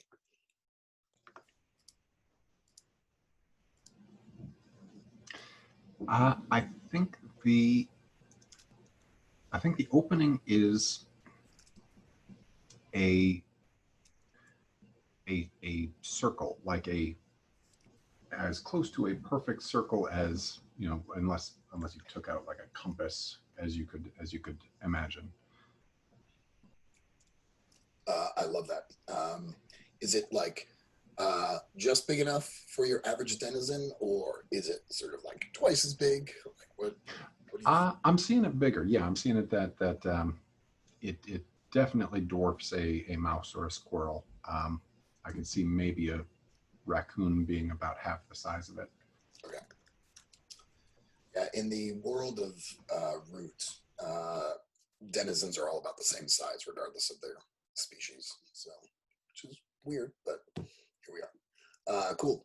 I love that. And Flip, what is the area around the entrance like? Is there kind of lots of vegetation? Is it sort of fairly clear? What's your take on that? Yeah, I don't know if I missed something or if we just haven't really said. So I'm a little unclear. There's this stone opening, Yes. and then can we, like, the stone opening like leads underground, or can we? Yes. That's what I'm Okay. picturing. Okay. And so it's set on this island. So yeah, I think around maybe this stone opening is like set into some sort of a wall, and that wall is overgrown with so this was once underwater, right? Yes. So I was gonna say not ivy, but maybe it's like it's now like drying out and turning brown, but it's kelp and like stringy underwater greens that had like clearly overgrown this entire this wall face. Perfect.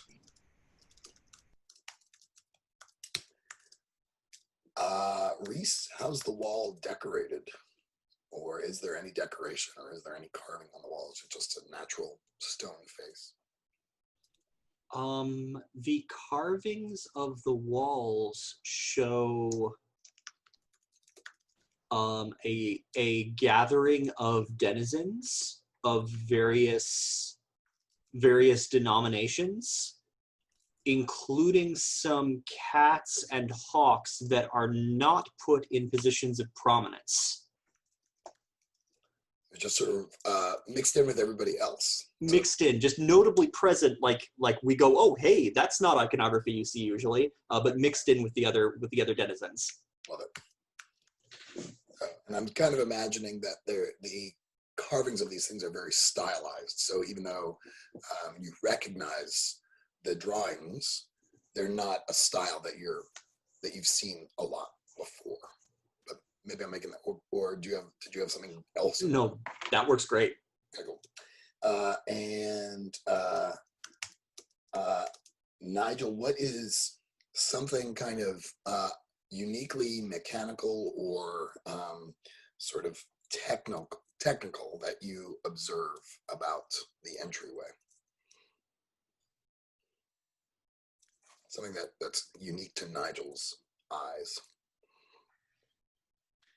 I think, yeah, there's machinery and different various types of stuff that, is common, but I think on this, since it's a big round door, the door itself is stone, and there's like a kind of pedestal that it looks like you have to have some kind of a crank that has a particular shape that you fit into it and turn, and it rolls the stone kind of in, to the side. And so that's pretty unusual and unique. The pedestal is kind of sitting out in front of the round. Yeah. I love that. My assumption was this was open, like getting through the door was not going to be one of the obstacles that I put in front of you, but I'm curious, is it open? I think it is open, but maybe it was like partially or like the crank was still in there, and it was like open enough you could see inside, but at least for me being bigger, I'd have to turn that crank to open it a little more. But I think I'm pretty fascinated. Like pretty quickly as soon as I start turning it, realize, oh, this thing comes out. Like, okay, well, did someone make this, or did I'm kind of like playing with the crank. Open it a little more, close it back up some. Trying to figure out how it all works. Really annoying. I love that. Does the crank turn easily, or has it been kind of rusted shut, so it's not really turning very easily?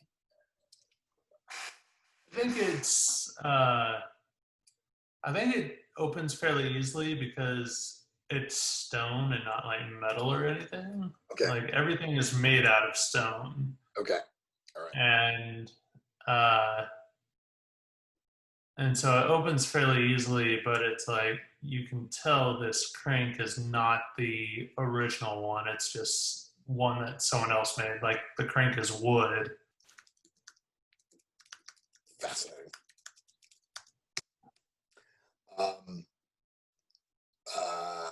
I'm sort of picturing like Indiana Jones having to switch the idol with a bag of sand. Like that whole action had to happen. As Nigel's playing with the crank, I mean, you can't help but notice there's a group of cats looking at you very warily, and they say, "Get away from that crank." Greeting, friends. We mean no harm. We're just travelers from one or two clearings over. My, this island's been submerged for a long time, hasn't it? How long have you folks been here? Cut the chatter. I look hurt. This is, we found this place first. That's not true. We found this place first. We were telling you to buzz off. I don't know why you didn't listen to us. Just get back in your boat or whatever that was and get out of here. Have you seen our boats? Not our problem. I think I just like purposely snapped that wooden crank. Well, so much for diplomacy. So provocative. Love it. Flip, what are you doing when all of this is going down? I think Flip takes a confident step forward and puts on his diplomatic voice again and says, "We are here on behalf of the denizens of the forest. We have come to seek what knowledge lies in this ancient city, and we will not allow you to stand in our way." That's pretty good. And the cats say, "Do we look like we care about your clearing? We're here on Marcasat business." We have no quarrel with you, cats. Fine. Mint, are you piping up at all? Are you doing anything? Check. I think Mint has collected a bit of that fine wood dust from the creation of the boat, and is This island is covered in kind of dried out or drying uh, um, seaweed, which can pick up a flame pretty quickly. Oh, yeah. It's smoky. And Yeah. hmm? It gets smoky, that's for sure. Yeah. Oh, and I think might be working on creating a need for these people to disperse. Okay. Can I see that roll? What is that called again? Your create to destroy. Sweet. Yeah, can do. Let me. Is that a finesse? Let me. Yeah. Get back to my character sheet.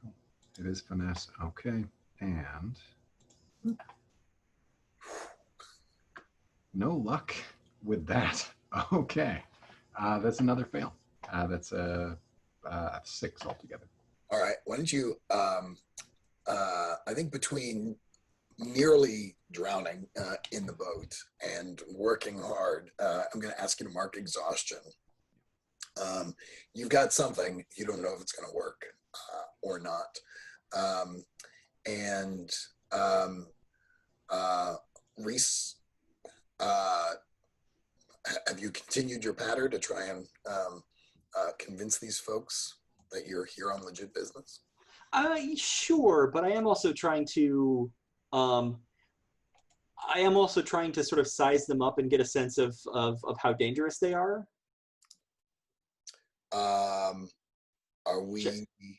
Oh, I guess we could either. I guess I can roll either persuade or figure someone out, depending on what the narrative finds appropriate. What are you inclined to do? Well, they just admitted that they aren't native to this island. They just showed up before we did, and they've also mentioned that they're Marcusad, which means they don't have a legit lasting claim to this area.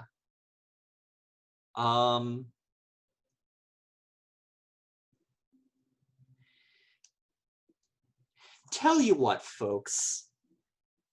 We're here on behalf of that's not a good idea. Hold on that.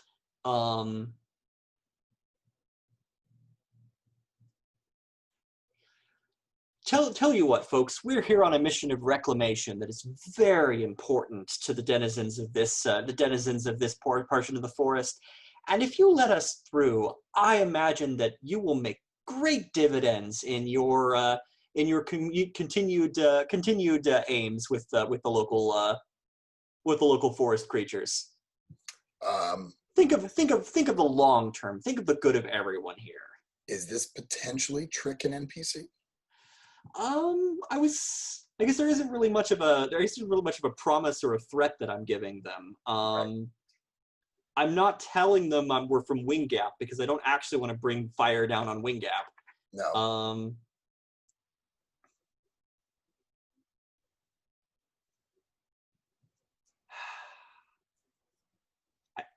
I was more intending to do persuade, but if you think that this is more duplicitous, I can roll cunning. Let's see if your persuasion works. Okay. This is at a +2. That is a 9. Okay. I'm gonna not necessarily tell you what you need to do to sway them, but I think they say, well, I guess it's okay that other people explore the ruined city, but stay out of our way. And we can't make any promises about what might happen if we run into each other down below. And there's like 4 cats, and one of the leader has been talking to you, kind of heads off through the portal, and the other one follows, and you realize the last one there is Count Oxley, your nemesis. Aww. And they say, and he says to you, I thought I recognized your voice, Reese. Nice to see you again. And he said, May fortune favor you on your current escapades, sir? And he says, I will not return the favor to you. And he slips into the city. And you guys are enemies, right? Oh yeah. Okay. Good. I'm glad I got that right. As if I needed it, please. We'll end on that cliffhanger there. We've got about 3 minutes left. And if you guys don't mind staying a little bit, I'd love to do stars and wishes, if that's okay. I also want to beg your forgiveness. I forgot to go over the safety tools. Hopefully you all caught the lines and veils tab in the spreadsheet, and I will definitely do that again next week. So why don't we do stars and wishes? And I guess Will, as our newest player, can I put you on the spot to go first? All right. I really love everybody's. I really love everybody's characterizations. I feel like there's a lot of delightful character. I mean, I can see the weight of the badger in everything that Nigel is doing. It reminds me that this is a character who is more present and slower to move than some of the other characters. I especially like Flip's very aggressive style of diplomacy. The face with steel attached. Yes. And the scene where Mint and Flip were holding Nigel up to take a closer look at the trees just sort of embodied the physicality of the characters in a way that I entertained me a lot. Great. As far as wishes go, I'm very curious to see what's under the what's in that city, and I especially want to see more of this rivalry with the Marquisat group, like to see if we can intertwine our paths a little bit more. And I'm curious to see what that gem I found did, if that's going to end up being just simply money I take away, or if it's going to be something that's notable to this place. Let's make it a thing, and we'll see what it turns out to be. Love it. Great, thank you, Will. Let me come to Dan. I want to point out the scene painting. I really appreciated the specificity of the scene painting cues that for each person, and also I think there were some really great and poetic answers that lent into those scenes, like all of the branches from a certain point down being gone was like genuinely spooky. So yeah, nice work on the scene painting. Oh, and I want to also fight some cats. They can be arranged. Cool, John. What do you got? Yeah, I'm loving how the characters are developing, how we're all coming together. Big props to Will stepping in, to an in progress story and jumping right in. And I love Reese and the dynamic that he adds to the group. I'm really enjoying this story so far. To me, like, it has a bit of like an epic weight to it. Like, it almost feels a bit like a Lord of the Rings style, trip. And there's like some weight to it, but without being overbearing, right? And like super depressing the whole time and everything. But I'm liking, like, it feels really grand and adventurous, and it feels really fun. So I'm totally on board for keeping that going. My wishes are, I totally agree with the cats and the Marquisette, seeing what's going on with them. But then I was really intrigued by that mural we found on the wall, kind of showing like all these animals as equals and peers, and I'm like, whoa, yeah, that's leading. I feel like that's leaning into like the cynic of like, there's something here. So I'm really excited to see where this all leads to. And then I had a quick question for you, Dan, on my drives. I have a drive of discovery which says you can advance whenever you finish investigating a ruin Or when you encounter a new wonder in the Force, I was thinking, given the short nature of the game, maybe we could count this as a wonder. Yeah, Cool. yeah. Part of this for me is like let's kick the tires on this game too. So yeah, if you want to, I mean, since we're halfway through, let's all take an advance as far as I'm concerned. Let's just see what some of those things do for us. So think about that. Let me know next time what you end up taking. So and Josh, what do you got on Stars and Wishes? Just kind of pairing what everyone else was saying about, love everyone's characters, having a lot of fun with that. Enjoying, Will jumping in there and, making his character fit in fairly seamlessly. It's a fun scene with the